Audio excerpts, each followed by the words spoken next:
Before I introduce the panel, this would be the opportune time to say a little bit about the Forestry Search website.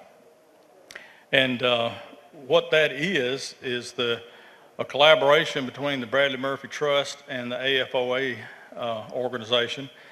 And they have been, actually, this has been on the web for a number of years. And we were trying to figure out a way to promote this website so more private landowners would know it's available, it's out there, and it can be utilized by private landowners to locate a consultant forester. And being on the Bradley Murphy Trust board for a number of years, I had discussions with some of the board members about, you know, what are we doing to kind of advertise this, and how are we getting that out? And we tried discussed some ways that it could be done. One of the things that I remember some of the board members discussing was we ought to have somebody out there promoting this at different landowner field days and workshops and things. And one of the board members said, well, Tim, why don't you do it? And I said, well, I've kind of got a full-time job already. And so one thing led to another. Then when I retired, they said, well, you're not working now. You can do this. So we basically, they asked me to put in a proposal to do that. And I did. And they accepted it and approved me to become the Bradley Murphy Trust kind of field representative to go around and introduce this Forestry Search website. And if you go and do a search for Forester Search, it's going to come up with this page on it. And so you'll see that find a consultant forester. So if you clicked on there, the next slide brings you to Alabama Consulting Forester Directory by county. So that's all the counties in the state of Alabama. So if you own property in, you know, one of the counties, let's pick Pike County, for instance, and you clicked on Pike, well, then this is going to come up. This is, and none of these foresters, we didn't just pick their name and put them on here. We asked all the consulting foresters, would you like to, you know, be on this website? So they had to enter their information, get on here. So this is not something we pull together ourselves. This is their information that they put on the website. So this is available for any private landowner who might be looking for a consultant forester, just curious as to who's working in my county. And here you are. And this is not unusual. You see roughly over 20 consulting foresters for Pike County. You can pick any county you want, Tuscaloosa, Lee, Baldwin, whatever. There's usually 15 to 30 consultant foresters listed on every county that you pick. I've been through there, you know, just kind of looking and picking counties and seeing what's available. And it's really neat to see all these consultant foresters. Some of them may list their name and it shows up for Pike County, but they're also listed for Bullock County. So you go to Bullock County and you see that same name, which is fine because that's the counties that they work. You know, they're looking for clients and they're willing to work in those counties. So they're listed by the counties that they put on the website. I've got Michael Heatherly's profile. Let's go to that. And so Michael Heatherly is one of our consulting foresters on the panel today. And so Michael's information is there. And so this is what Michael put down. So we didn't just, wordsmith this, come up with something. This is his information, his bio, and then his counties that he's working in. So that's the Forester Search website information. I thought this would be, since it is a direct tie with what I'm doing with a part-time position with the Bradley Murphy Trust, thought it would be kind of neat to have this kind of tied in with the panel discussion. So without further ado, let me introduce our panel to you. First on my list here, not first on the row, but Michael Heatherly is a registered forester, an avid hunter and fisherman all of his life. Michael Heatherly knew he wanted a career that would help him keep him in the outdoors. But it wasn't until his time at Auburn University that it all came together, and that was forestry. Heatherly received a bachelor's in science and forestry from while at Auburn, and he took the opportunity to join the industry well before he received his degree in hand, he began working as an intern with Sizemore and Sizemore, which led to his first job upon graduation. He started as a field technician, assisting foresters in the field with forest management activities, moving up to become Sizemore and Sizemore forester himself. Today, Heatherly serves as a real estate qualifying broker and management forester. Though based in Tallahassee, his responsibilities for managing private land across central Alabama and landowners, learning about their objectives and putting them in a plan and helping them carry that out on their property. I would also mention Michael was the Forest Conservationist of the Year and also Outstanding Young Forester from the SAF. Next on my list will be Eddie Stone. Eddie's background in forestry is extensive. After getting his master's degree in forest business from Mississippi State University in 1988, he immediately began working in the industry, and various jobs brought him experience in both land management and procurement, from buying wood for a mill and helping manage and timberland base to site preparation and tree planting. In '99, he ventured out on his own, started his own consulting firm, Forever Green Incorporated. From the tree planting and to timber sales, Stone helped his clients with practically any land-related need. And he even became a realtor in order to help clients with buying and selling their property. He works with clients to put together a customized plan based on their unique needs. Next, Kim Sparks. And Kim knew early on that he wanted a career that would keep him outside and not behind a desk, so he wanted the adventure and the outdoors, and that led him directly to forestry when he went to Auburn University.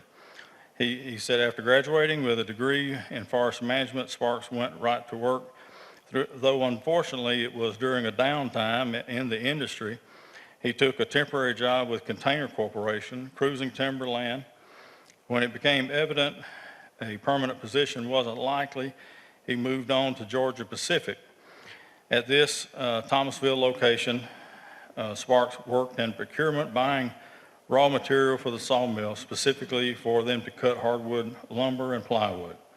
And after a few years, he decided to go out on his own, which he continued for 20 plus years before joining Soterra.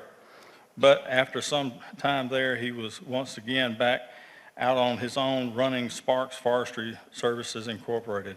He travels from his Thomasville location all over the surrounding counties, helping clients with everything that falls into forest land management. And then the fourth consulting forester with us today, Steve Archer.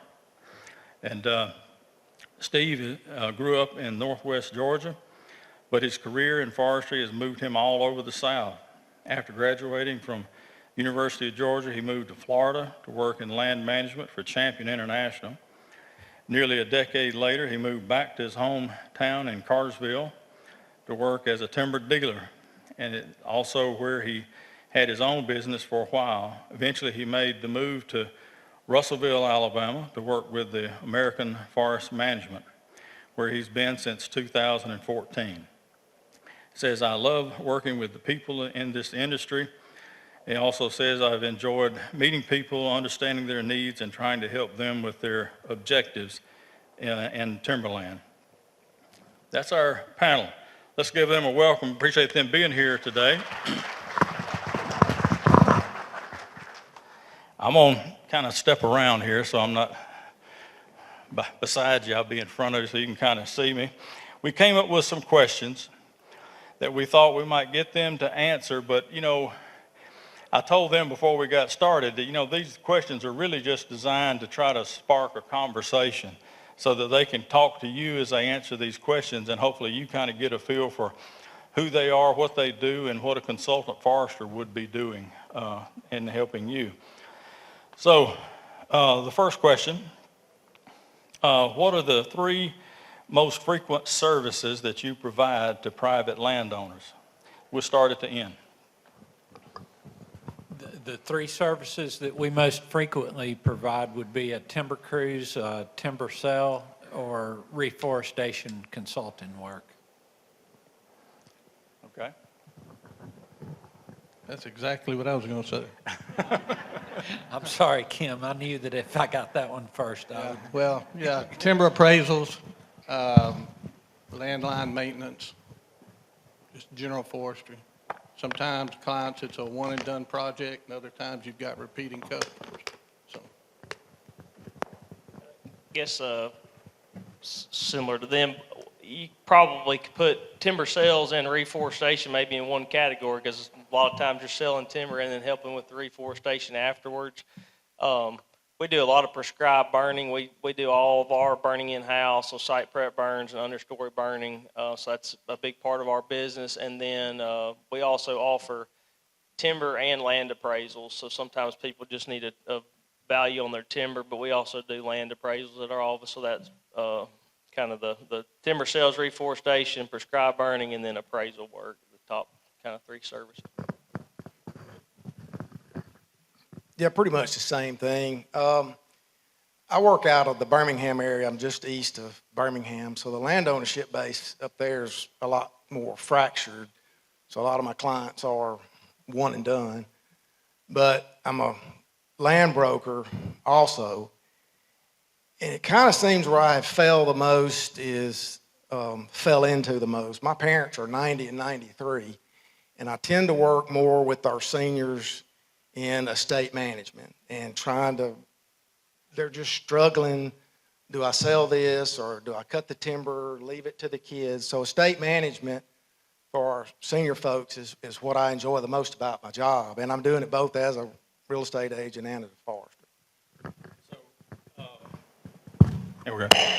So a lot of landowners may come to y'all. I think all of you kind of mentioned timber sales, so that may be the foot in the door. They come to you, hey, I'm thinking about cutting some timber, but then y'all can kind of guide them in maybe the right choice, maybe not cut the timber, or maybe, do something different. So I would kind of expecting that being the answer. Probably a lot of the services are initially timber sales, but sometimes landowners maybe don't know what the options are, and you can kind of guide them through that. Next question we had, what is the first thing a person should do when they inherit property? I found this to be an interesting question. This wasn't one of mine. It was actually, we asked each of them to supply us with some questions, so that was one of theirs, and I'm interested in know what their answer to that would be. Let's start at this end, and we'll work our way back down. Make sure you got clear title. I can't tell you how many people call me with inherited land, and they don't have clear title. And one thing you got to remember, timber is considered real property until severed. So it's the same thing on a timber deed as is a land sale. You got to have clear title. So that's the first thing, and then you're going to talk about a basis. All right. That's what I was going to say, was a basis is talk to your accountant to find out how the property was inherited and when you need to set up a basis for your land and timber possibly. So that's where I would start. Okay. yeah, it's absolutely the basis.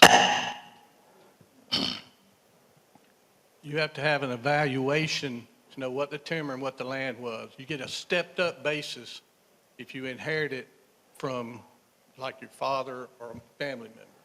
However, the basis is treated different whether you purchased it, inherited it, or if it was gifted to you. So you really need to talk to your accountant, tax or tax lawyer, and make sure which way it benefits you, because your capital gains is what you'll pay the most on, and it's got different levels of taxation. So you don't want to, say, inherit a piece of property and have it 20 years and then clear cut it, and they want to know, well, what your basis? And then you go to a forester and say, I need a basis 20 years ago. So we got to try to back it down. So Right. very important, get it evaluated and get your basis set. Okay. Steve?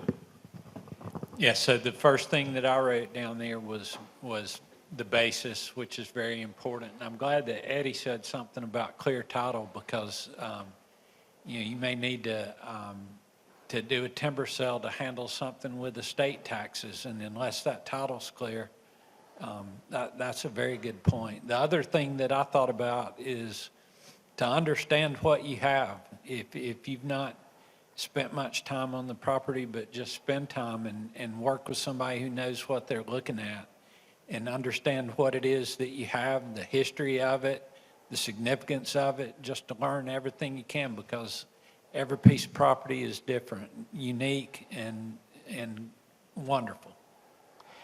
Okay, guys, I'm going to take a little sidetrack. This is not one of the questions, but each of you, were answering that question rightfully so about basis. Let's just, one of you step up to the plate and give me an answer like the definition for basis for somebody who knows no clue what you're talking about. What would be just a simple definition?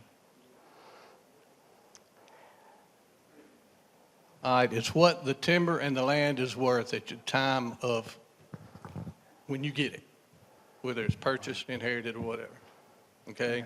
It's worth X number of dollars per acre for the dirt. The timber value is worth X number of dollars. Okay? And then you've got growth added every year that you grow it. But then when you sever it, you're going to pay taxes on it. You're going to pay capital gains tax. And that's why it's very important. The other thing, I'm going to back up a minute. You're talking about a warranty deed and having clear title, okay? Naturally, you can't sell anything unless you have clear title, or you've got a fool buying it from you, okay? But you need to make sure that you know whether you own the mineral rights to the property also. The rule of thumb is if you're selling property, you want to hold on to the mineral rights. If you're buying property, you want all the mineral rights. And you usually meet in the middle and say, you keep 50, I'll take 50. Okay. That's very important too, because mineral rights, they can come in and push over your 7-year-old plantation to get the minerals, whether you want them to or not. Okay. So the basis basically is going to determine what your taxes are going to be down the road. So you need to know that and getting that up front when you inherit the property. That was the initial question, so thank you. Yeah. Who establishes the price? The county, the forester, or just your opinion of what the forest would you got? The forester would come up with the volumes of timber by product, saw timber, pulpwood, whatever. You'd put the fair market value at that time, or time of death, or time of purchase. And that's what determines the value of the timber. And the value of the land, I'm not a land broker. I can come up with an idea about what it's worth, but, I would put you on some of these land people on that, who have comps on sales and all. But, and just like a car dealer might say this car's worth so much, and another dealer might say, no, it's worth this much. Foresters may disagree a little bit, but it should be somewhere in a real close proximity, because you're basing it on today's prices based on the volume. So the forester, being registered forester, would do that. Any other comments? Source that basically the IRS isn't going to argue with. So the value of the dirt is the tax data, and that may or may not be right, but they're not going to argue. And when you're getting your stumpage value, you're going to have to go with Timber Mark South. That Timber Mark South is a region-wide average, may not be exact, but they're not going to argue. That's what we use. Question? I may not have heard everything very clearly, but it's my understanding that if property is given to you, the cost basis for the property is the same as it was for the person that gave you the property. It goes back to their cost basis. You get their cost basis, not the basis at the time they gave you. That's the way I understand it completely. That's why you need to know whether you get the stepped-up basis or not. The stepped-up basis would be the value at that time. But like if it's gifted to you, you're only getting gifted the basis that was in it by the person giving it to you. So that's why it's very important to have your basis set. You go back to capital gains, if his basis was years and years ago $100 an acre in the dirt, when stepped-up basis may be $1,600. Okay. If you get it or not. So you make sure where you stand on that for tax purposes. Yeah, I just finished up selling 1,600 acres for a family in Clay County. Well, it was gifted to them by the father who bought it in 1940. So the basis is very, very, very little. All right, we're going to move on. We got another question here. This one from Lee. He was telling me about how on 2 separate occasions when he had obtained the services of a consultant forester, the first time he said that forester helped discover a true landline that was not previously aware of. So it was a true landline discovered and laid out, which was beneficial. Another occasion when the forester he had secured some services from helped to uncover an easement in the county courthouse that he was previously unaware of. So he helped kind of hired the services of a consultant to do some work, but in the process, first time he got some landlines, second time this forester uncovered an easement. So my question would be to you guys, can you think of a time when you were providing services or help to a landowner and something benefited that landowner that was kind of not why you were hired? You just kind of came up with something that kind of helped them out that was not directly related to why they hired you. Thoughts? Answer?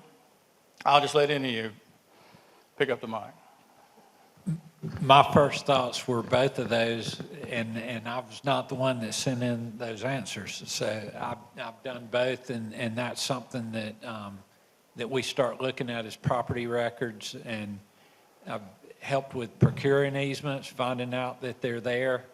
But one other kind of embarrassing, unexpected benefit has been how much the timber actually brought over what we had it appraised for.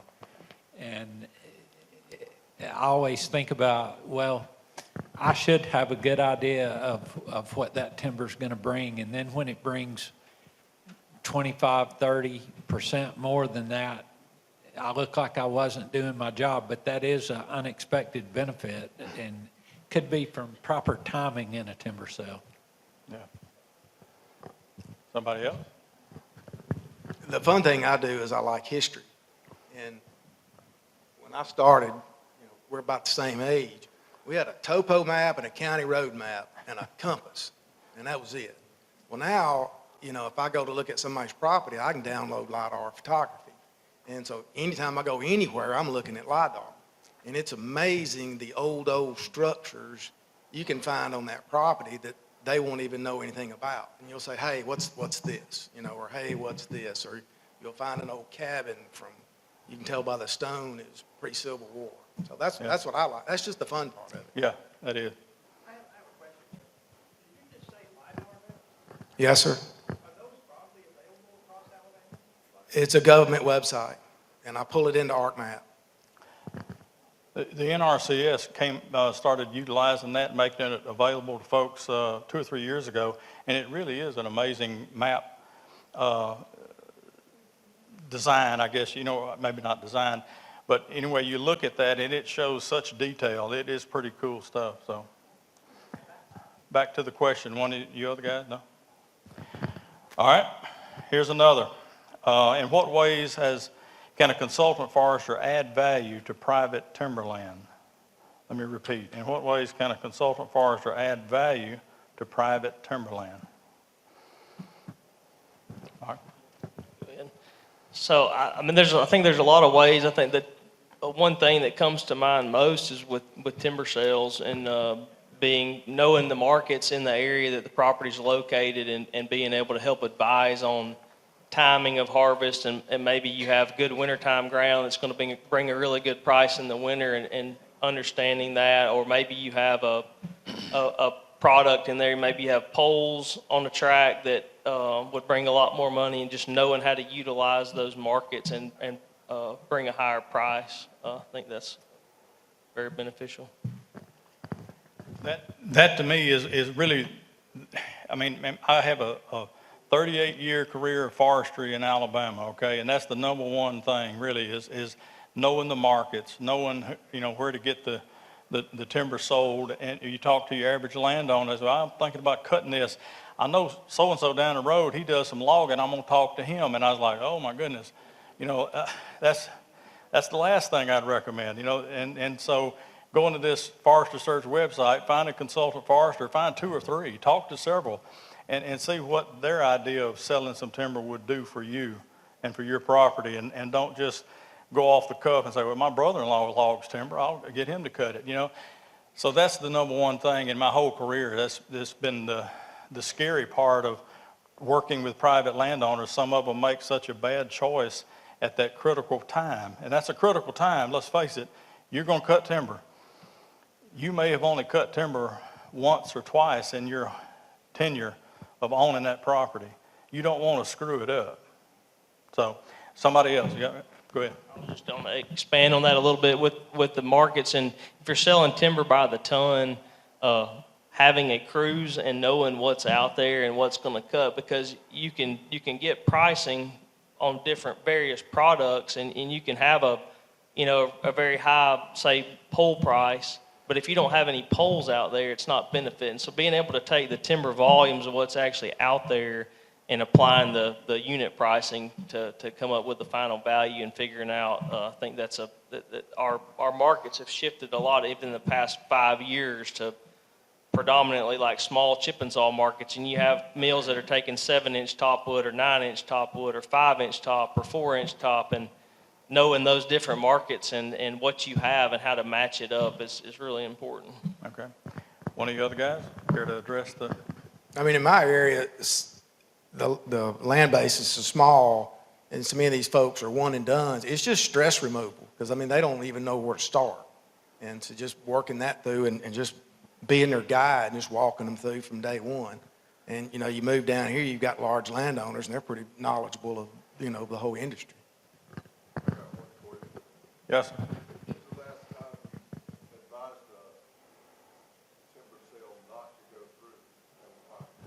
Last week. Yeah, the question was, when did you advise the timber sale not to go through? That was, and why? And I think we heard from Kim just last week. Somebody else? Yeah, the price just was too low. We weren't in the position, this was a first inning, okay? So your primary objective for a first inning is not the money you're generating, it's the growth afterwards, okay? So we took prices and they were really, really low. So we had the option, it's not a critical time that we have to thin at this point. It can go another year, it can go another 6 months, and then reevaluate the market and then make a decision from then. Mine has been for people that are considering selling the land. 25 years ago, you could sell the timber and replant it, wait 2 or 3 years, and then sell the dirt and make more money. In most cases, that's not true now. You're better off to sell them together. And I've had a few isolated incidents where it was better to sell the timber. But if they're considering selling the land in a couple of years, most of my buyers in my area are recreational buyers. And so they're better off to do that. That's an interesting point. Also, I like what you're, Kim, getting to thinning the timber. And sometimes that brings into play the species that you're planting. There may be some advantages to longleaf, if the site is suitable for longleaf and loblolly. A landowner may want to go with longleaf that may not need that thinning as soon as loblolly, or if you plant loblolly real thick, you probably get to a point where you really need to thin that stand for the health of the stand. And if you can't get it thinned, you may be in trouble with southern pine beetle and the trees becoming stressed and that kind of thing. So, it may be that you might be better off planting longleaf on that site and not worrying about getting into that must thin kind of category. That's just an idea on how species can kind of come into play. Well, another thing now, a lot of people are going to a 8x10 spacing, which is 545 trees per acre, 544, and instead of a 622 trees per acre. The problem moving forward is going to be your logging force. It's already a problem now. And it's hard, very, very hard to get any first thinnings done now. So you can back off your spacing, go further out with your first thinning. That's going to be the trend, pretty much. But getting a logger to commit to come in, especially on a 40-acre first inning, they can't get the production. Everything's about production. Okay. You know, they need to move 15, 20 loads a day. And that's going to be harder in the future to get done. Especially on steep tracks. On the steeper tracks, we're backing the spacing off because we don't know if we can get it thinned. Because the thinning's going Because to it's be, too steep, yeah, yeah. but you can get it clear cut. They're not wanting to go to those tracks. The loggers are wanting to go to the easy tracks, so. Question in the back.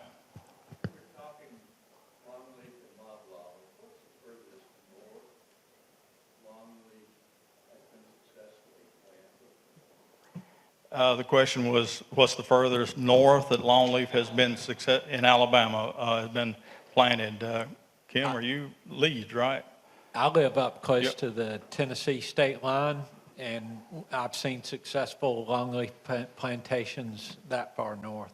A lot of it has to do with soil type more so, but on the far northern ranges, ice storms are particularly bad with longleaf. So you have some damage, you got shorter, squattier trees, but you can still be successful with longleaf far north. Okay. Anybody else want to address that?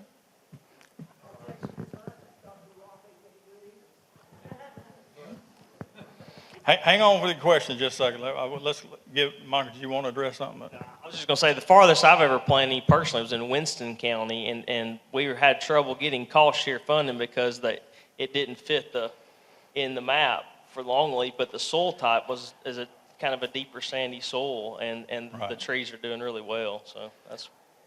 And we do have soil maps that can tell you whether your soil is suitable for longleaf. I would recommend making that decision based on good science about the soil, and then also maybe based on consultation with a forester. So, yeah, you got it?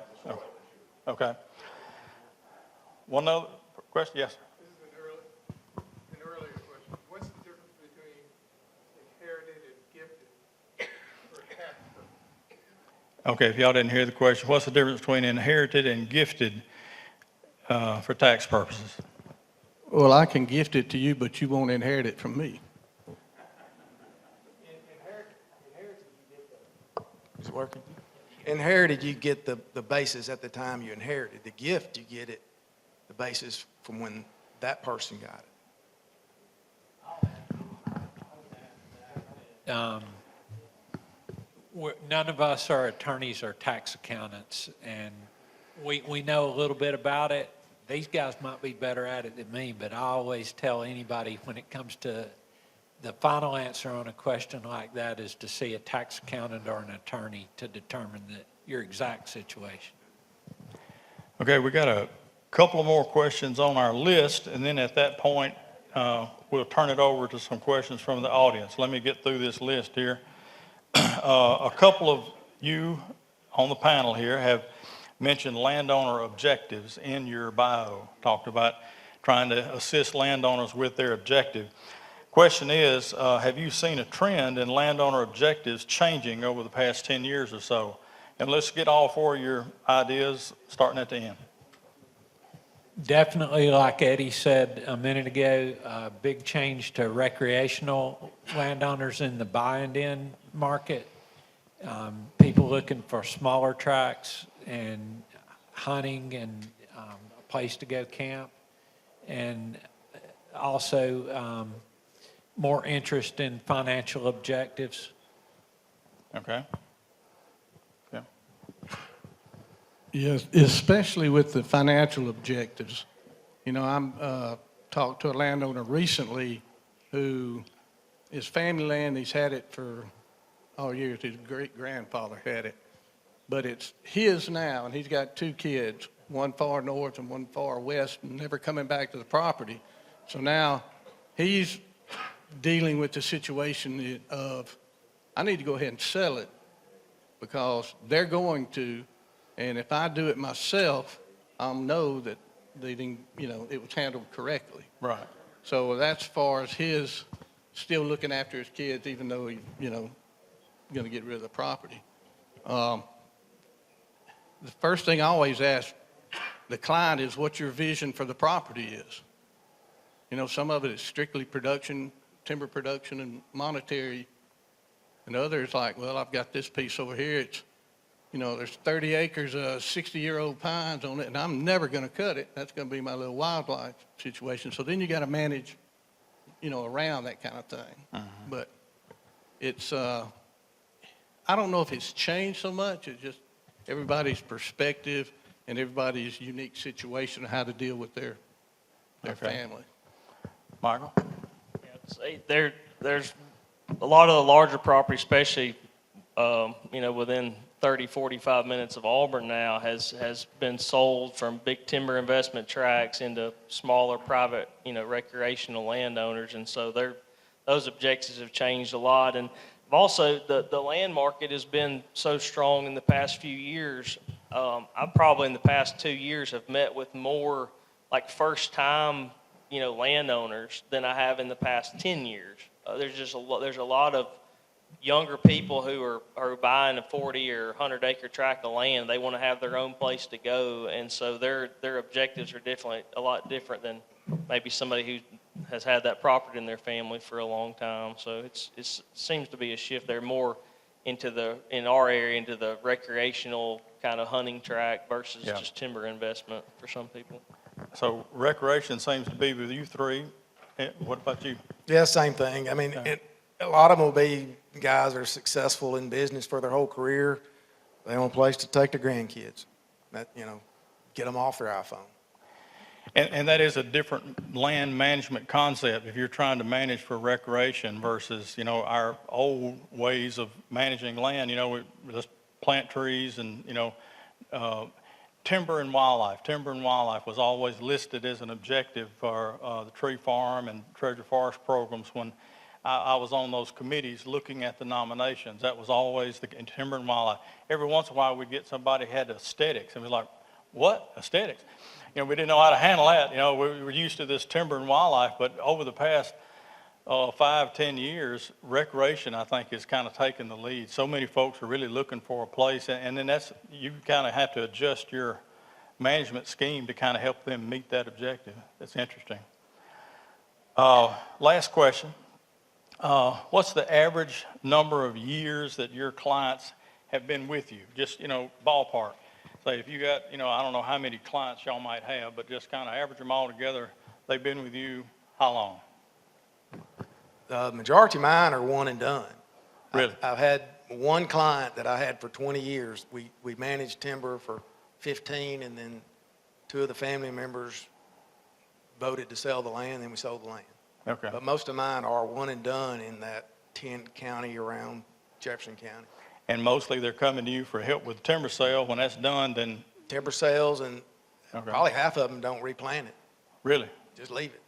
And then timber sales, and then replant it, and then never hear from them again. Okay. Michael? So when I started with Sizemore 16 years ago, and I inherited a lot of landowners who had been with Sizemore for a number of years before that. So I would say probably 8 or 10 years is probably our average. That people that have been with us, just because our firm's been around since 1949. So we've had some that have been there for 40 years or more of the same family, and then we've picked up a lot of young or new landowners the past few years. So anywhere from 5 to 8 years, I guess. Okay. Kim? Just like them, there's a good bit of one and done, whether you're doing chemical site prep and reforestation, okay? But that's kind of one and done until the first inning. The clients that I've been actual managing timber sales all the way through hunting leases, whatever, is going to average 15 to 20 years. Yeah, for me, I see a lot of the one-time timber sellers. We have our fair share of that. My office is a little unique in that we're primarily handling one client that purchased their land from a paper company about 15 years ago or so. And so if you were, and with that came some long-term leases that the guys in my office had dealt with for their whole careers, which the long-term leases go back to the 60s. And now that the leases are over, we have those families as clients. So the folks that I work with have worked with those families their whole careers. So it's hard to put a number on that. Yeah. I would think it would be rewarding to have one of those long-term clients that you kind of help year after year after year. It is. And I've still got some that I talk to. You know, in my bio, I said I moved all around the South. And while I may not be in a contractual relationship with people, somebody that I did something with in Florida 30 years ago, I still advise them and point them in the right direction of somebody to help them while not making any money as a consultant off of it. But Yeah. yeah. That's all the questions that we had for the group, but I did tell all four of the gentlemen that at some point I was just going to ask them just to share, you know, maybe what it is that you do that you like about being a consultant, or anything you'd like to share about your role as a consultant. Just kind of, this is your time, just to kind of 1 or 2 minutes share with the group kind of what you're thinking, and then we may open it up for some questions. Not too tough questions, though. We don't want to freak them out. So go ahead. For me, the most enjoyable thing is to see success for a smaller private landowner that needs some help, and just seeing the plan all the way through to start out with a clean slate and help them work through what they've got and achieve their goals, and getting to know them. You know, I've developed lots of personal relationships. That's the most fun thing about the job. The majority of my job right now is with large institutional landowners, and all that's about is spreadsheets and finances. But to get to know about your family, how things are going, and being able to help with what long-term objectives you have are, that's the most enjoyable part of my job. Kim? I would have to say the relationships you build with your clients. I mean, it's just me. I'm a dirt forester, and anything that's done on the property, I'm going to be overseeing it and either doing it myself or standing right there when the guy does it. It's encouraging to have a landowner you see who's gotten their family really involved, and you can see that he's going to leave it and they're going to carry on with it. Yeah. You know, that to me is very beneficial for me. Yeah. You know, the other thing I like about my job is I've been in corporate. I've had a full of corporate. I don't have anybody breathing down my neck, okay? You know, you get the work done, you get paid, you get to eat, basically. Yeah. That's how it is. So you have all the incentive to work. Yeah. But, you know, that's the most beneficial thing I've seen out of the relationships that you make with your clients. Michael? The most rewarding properties that I've kind of worked on, or what's most rewarding to me, is taking a property who maybe in the past hasn't been very well managed, Yeah. and somebody buys or inherits the property, and they have, you know, a vision of what they want to do with it. And the one couple tracts that I'm thinking of in particular were like just industrial timberland, you know, unthinned, younger plantations, and to see that transform over the year from a 8-year-old plantation to first thinning age, and then we're second thinning and herbicide in the understore and prescribed burning and replanting, and seeing how that property kind of transforms over the years. And it's really rewarding to me. And then to see a landowner who cares a lot about that property being able to enjoy that with his family. That's good. Okay. So what's the saying? If you fail to plan, you can plan on failure. And I like working with some landowners on setting out a plan. I just finished a sale last fall, and these timber markets are like a doggone yo-yo. I mean, 1 year you can sell it, and next year you can't. And he had about a 2 to 3 year window, and it was a good hardwood tract with good grade logs, but it was steep. 122, nobody'd touch it. You know, I mean, nobody would touch it. I mean, what can you sell it for? nothing. But he wasn't in a jam. He didn't need it. He had about a 3-year window that he wanted to sell it and put it back. And so we finally got a good year in last year. But if you wait till the last minute, you're in a jam. Because I'm telling you that the markets go up and down, especially hard. Yeah. So that one's fun. So all four of you seem like you're using your skills and your knowledge to help other folks, and when they follow it through and you get to that goal or reach that objective, that's rewarding to you. You enjoy that and the relationship that goes along with it. It's kind of what I was thinking you would say. I'm not a consultant, but over the years I've helped many landowners and given them guidance, and when they follow it and then they call me up and say, hey man, I did what you said and it looks great. You know, I feel good because they're feeling good about what they did, and I gave them the right recommendation, and it all kind of comes together. It's fun. Now's your time. Oh my goodness, let's start right here, and we'll work our way that way. Do you recommend written management plans to your clients? And if so, do you help them write them? Absolutely. Write the management plan down, but you got to remember that's just a plan and a guide. Everything's fluid. You may have everything lined up, and then there's a catastrophic illness, and you've got to generate some money. That's the only way to do it is on a timber sale. So you may have to. You're looking to have a timber sale 5 years down the road, and you may have to have it tomorrow because of that. I mean, there's all kind of reasons to have timber sales, but yes, have a management plan, have it in writing, and remember it's fluid, it's adjustable, it is a guide. But the thing that it is also is something for those that come after.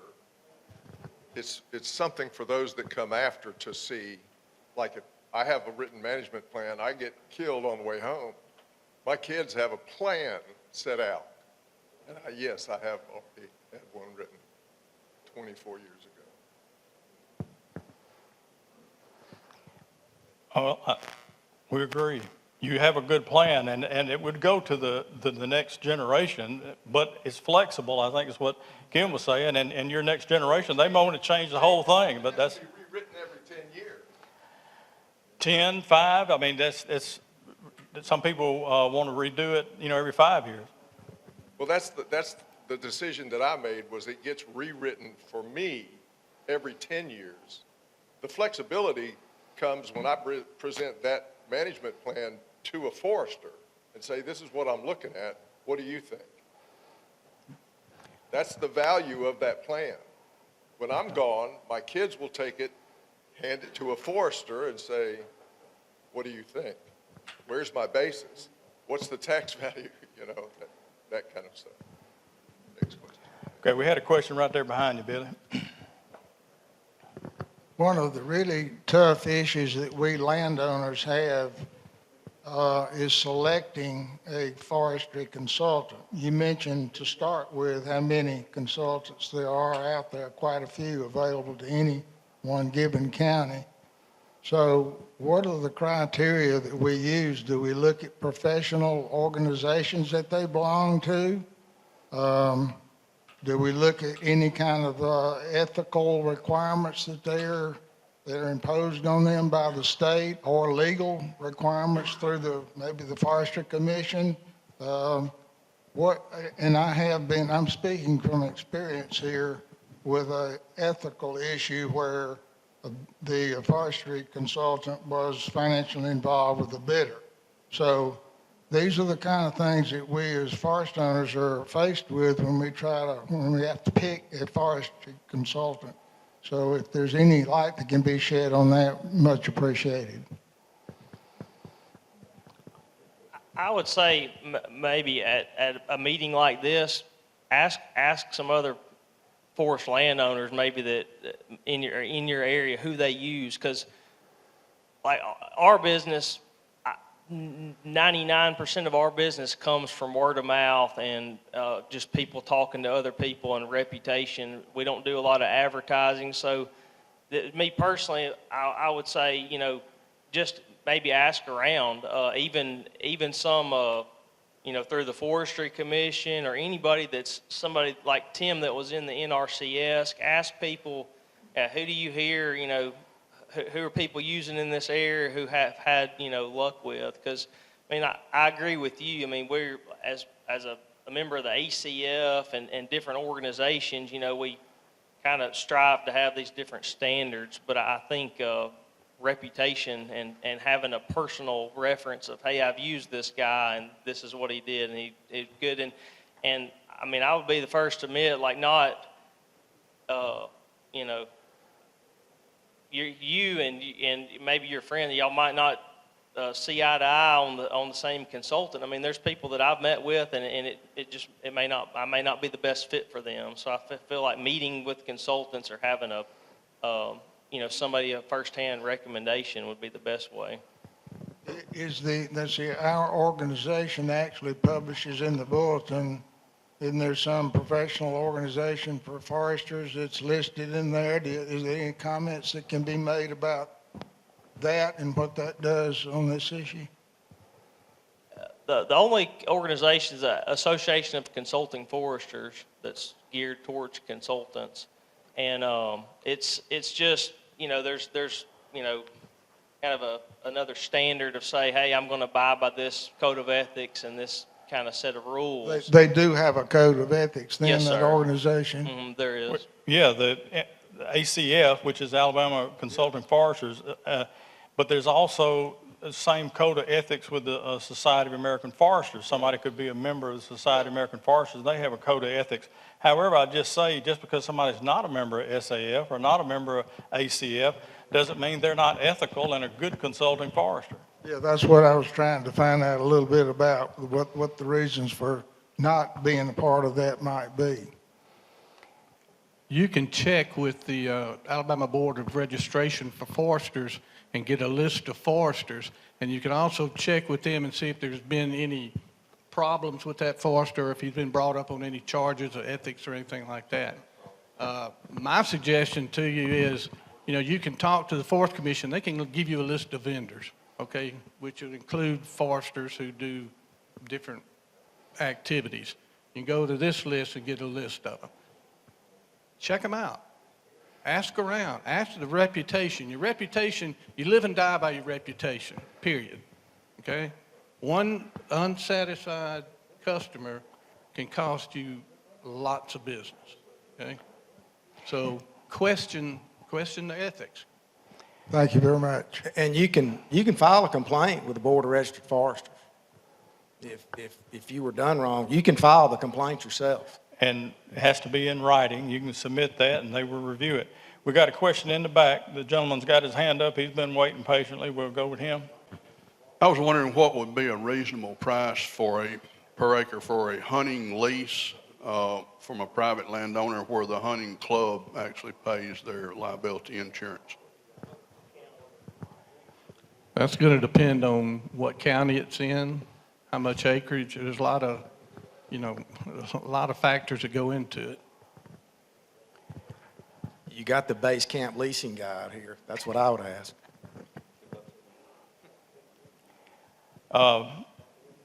I guess the answer to that is it depends. We'll go to the next question there, gentlemen. I'm just wondering, what's the minimum track that you could get a logger to come cut? Just the minimum acreage or loads per acre or whatever? That depends on what you're willing to pay him. It varies greatly. It's depends on what's there and what the demand is for what you've got. It could be 5 acres of nice hardwoods, or it could be 1,000 acres of pine pulpwood that you can't give away and can't get anybody to come look at. And that's been have a couple of landowners that have really contacted me a bunch about some property they want thinned, and it's in a county that doesn't have a great demand. And really they have a couple of hundred acres, they're trying to get thinned, and they're willing to give it away. Just come thin it for the health of the remaining trees, and they still can't get somebody to thin it. Other counties, though, you had a couple of hundred acres of good loblolly stand need to be thinned, you can get somebody in there no problem. So it just depends on where you're at And then you have to, that's where a consultant could really come in handy. They might know some loggers, some small loggers that could kind of come in and do that and help out. Billy, you got another question? Yeah, if I can, just briefly. I've known Tim for now, 2 or 3, 4 years. Tim was part of a group that came to evaluate our farm, and we were recommended for the Helene Mosley Award, and we're proud to have received that a year ago. And then this past year, the Alabama Tree Farmer recognized our farm as the Tree Farmer of the Year. And what I want to tell you folks is this: these guys sitting up here, get them involved. Find a consultant. Our consultant, our local county forestry guy helped us, wrote up a plan for us. We follow that plan. We renew that plan every 4 or 5 years. We just go back over it with them. You may think, well, this is going to take forever. It doesn't. It's a long period, but do it, because there is so much joy. We have people come and visit our farm now just because they just want to see what we've got. And we've got a variety of different types of timber, from longleaf to loblolly to slash to who knows what. But then we manage it too, because if a particular piece of property is better suited for something else, that's what we put on it. We don't just go out and plant everything to the same thing. We also have wild hogs, which we're having to deal with. So I just want to encourage everybody here today, just take advantage of the resources that you have, and enjoy your property, and get to be recognized as one of those treasure forests. Start off as a treasure forest and work yourselves up. And then keep coming to these meetings. I'll learn a lot, and I've learned a lot already. And I'm about to be 80 years old, and I ain't going to quit coming or doing.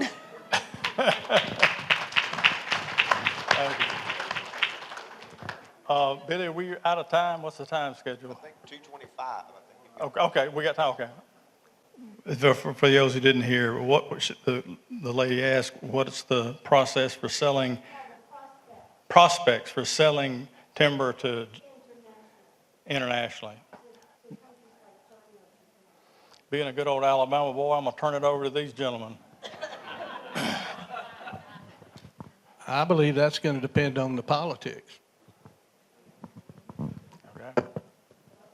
I think I could be wrong. I think our biggest export internationally overseas is pellets at this point, and that's driven by European, markets in Europe, and it's kind of, I think it depends on that. There's a few pine mills that export logs internationally, but I think the pellet market's the only thing that's really in demand, high demand for exports.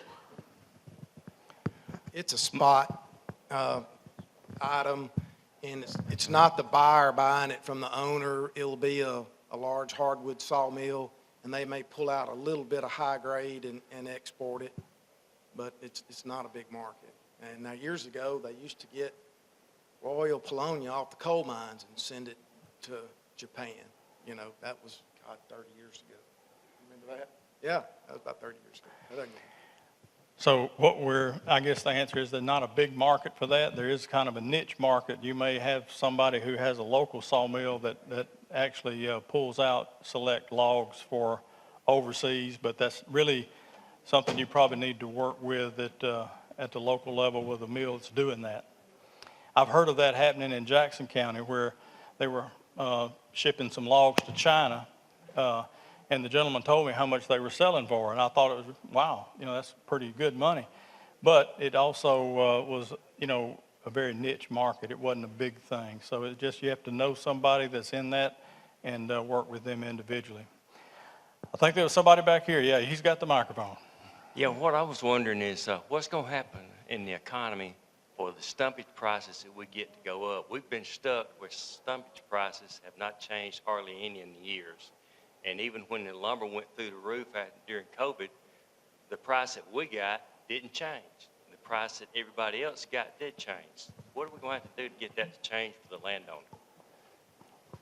See, one of the biggest things that I see is when I started in the industry is when we saw a massive amount of tree improvement, and so 30-plus years since then, and really probably about 25 years into that massive improvement in tree improvement, which means more wood that we've got available today.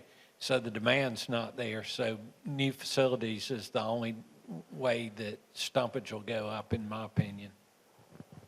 6 months of rain, 3 days a week. Definitely that too, Eddie. I mean, if their lumber prices go out the roof and everybody's still lined up at the door to bring it in, they're not going to raise the money. So that's pretty much it. That's because they don't have to. That's right. And the scary thing about long-term is most of these loggers are older than me. Now, when a percentage, and their kids aren't getting in it, trust me, they're not out there. And so when a percentage of them go out, you've got a difference in inventory, which is the amount of lumber growing, and supply, which can be delivered any given day. Now, when that supply actually goes down, because some of these loggers are going out of business, and everybody's been saying this, 5 years down the road, who knows? But I mean, these are old, tough gentlemen out there doing that, and none of them are young, and I think that's going to change. Okay. Billy? Taking you back to the longleaf pines in North Alabama, is there a USDA soil type using the USDA maps that you would, you were saying deep sandy soil, but that's not something I'm quite familiar with, like A, B, or 5A sort of nomenclature. Well, I mentioned the USDA soils map that they have, where anybody who comes in and signs that, and I don't mean to kind of take questions from y'all, I'm just, pardon me, but we have in any USDA office, you can say, this is my property, what is the soil suitable for, and it'll show trees to plant. And longleaf, if it's suitable for longleaf, it'll be in that list. And they can basically tell you if your soil is suitable for longleaf. Now, that's just one, production mapping system that you can look at. There's other options too. 700, 800 acres. And they should be able to give you a good outline of where your soils are suitable on that 700 acres. Yeah, the NRCS, what's the site? The Web Soil Survey. Yeah. You can actually go in there and draw your area of interest in. You can import a KML or KMZ or a shapefile that actually has your property boundaries and run a soils report.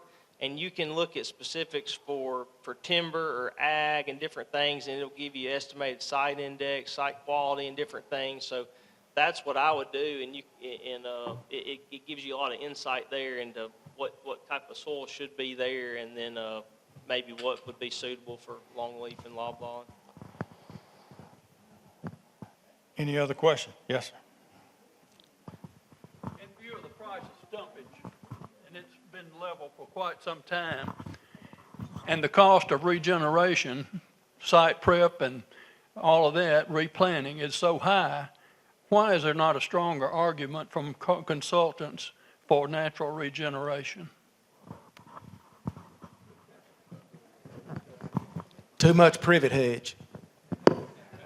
Too much, and I'm serious. I mean, a lot of the landowners I have, those forests was in a small farm during the Depression.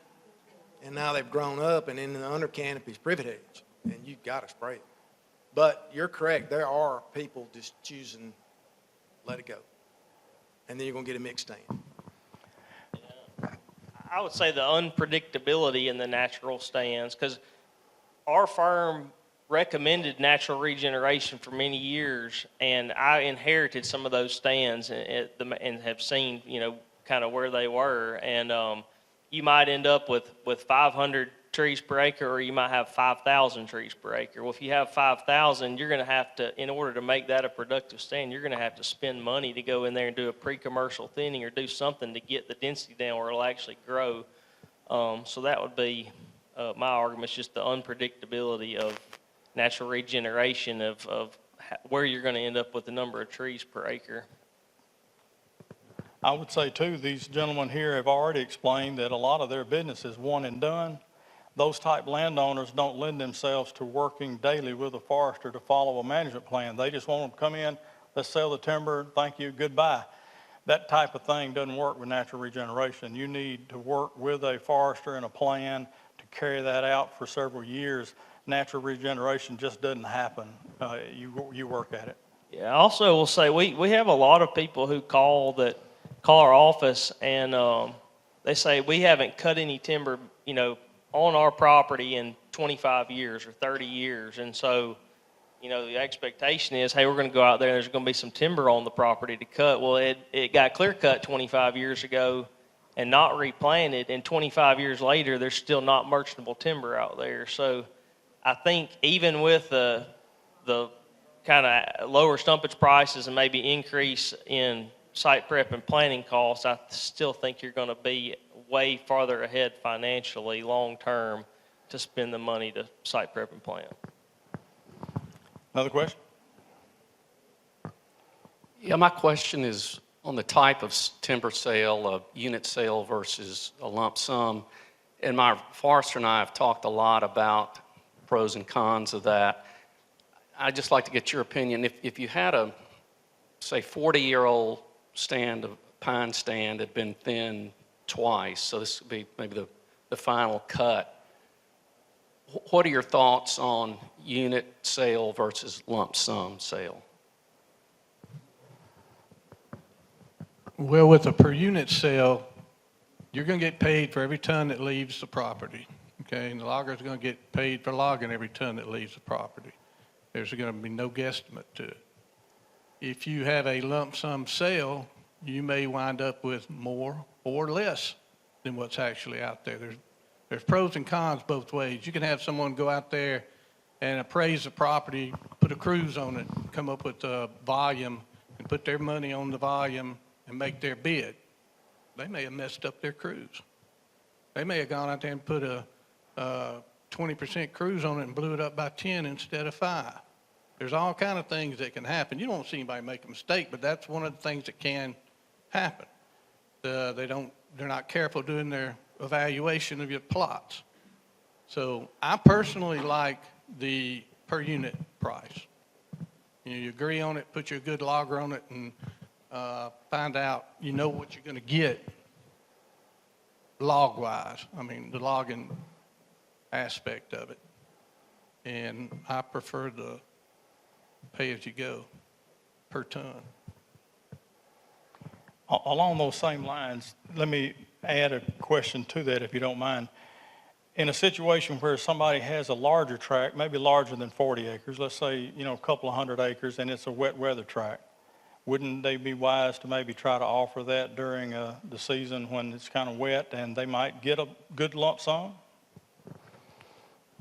That's true, but they'll also get premium price, whatever premium price is due to the weather if you've got a tract you can log after the rains. Well, okay. So you're going to get a step up. You should get a step up either way. Okay. I would say that it's just like everything that we do.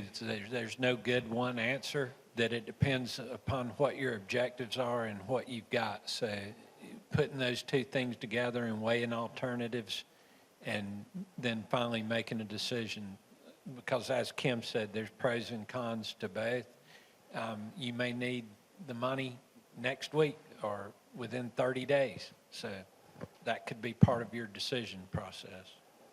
It's changed over the last 30 years. The mills can yank the price out from underneath the wood dealer if he wants to buy your tract and say hold it for a year to 18 months and then work it into his schedule when it suits him. He's rolling the dice, because if prices go up, he's going to make a lot of money. Prices go down, he's up the creek. And so most of them have become more hesitant to do that. And I have started leaning more toward pay as cut. And I'll give you an example. Last fall, I got some bids. The top bid was $165. And I looked at it, and the owner said, we're going to take it. And I said, I wouldn't. He said, what would you do if it's yours? I said, I'd sell it by the ton. And you talking about sweating bullets, but we sold it by the ton, and we got him $189. And it's that reason, because the people that were going to pay lump sum was going to hold it for the long term, and then they're gambling. as the prices stay up. The guy that'll pay a strong per ton price usually has that track locked in with the mill. And he will call the mill, he'll give them the lat loan, and they will guarantee that price for that track. So it's definitely changed, but you've got to be on your feet. Yeah, it's the same with what these guys are saying. I think we sell timber both ways, a lot depending on the landowner's objectives. And on clear cuts, we sell them both ways too, pay as cut and lump sum. And we typically sell like larger tracts, like high volume sales with good ground where there's no restrictions on, if you're not restricting like, hey, can't be cutting deer in deer season or turkey season. If you can be there any time of the year, there's a lot of volume and it's good access. We typically sell those kind of tracts lump sum. But it really just depends on the landowner's objectives. A lot of times the landowner says, hey, I want to do this, but I want to do it in this window. Well, if you're giving a logger a certain window to be there, that's something that needs to be negotiated on a unit basis to where that's part of the deal in a kind of a short term. But we see some lump sum sales where there's somebody at the top that's way above everybody else, and everybody calls and says, how did they come up with that? And you don't know whether he's, the logger's taking a cut because he needs somewhere to go, or the mill's paying a higher price. Sometimes you kind of scratch your head and say, how did they pay that? So it just depends on what the landowner, what their objectives are, and how we feel like we could make the most money for the landowner. Yeah, one thing I'll say on statistics, Michael, or on lump sum is that all timber inventories are typically based on statistical analysis, and the more bidders you have statistically, you're going to have somebody that's on the outside of that and blow it and get more than what you bargained for. So that's one of the selling points for a lump sum, but that's not always the case. You may not have 10 or 15 bidders. You may have 2 show up, and that's a risk you take. Okay. Has everybody got their questions answered? Are we good with this panel discussion? All right, let's give them a hand. Thank you, gentlemen.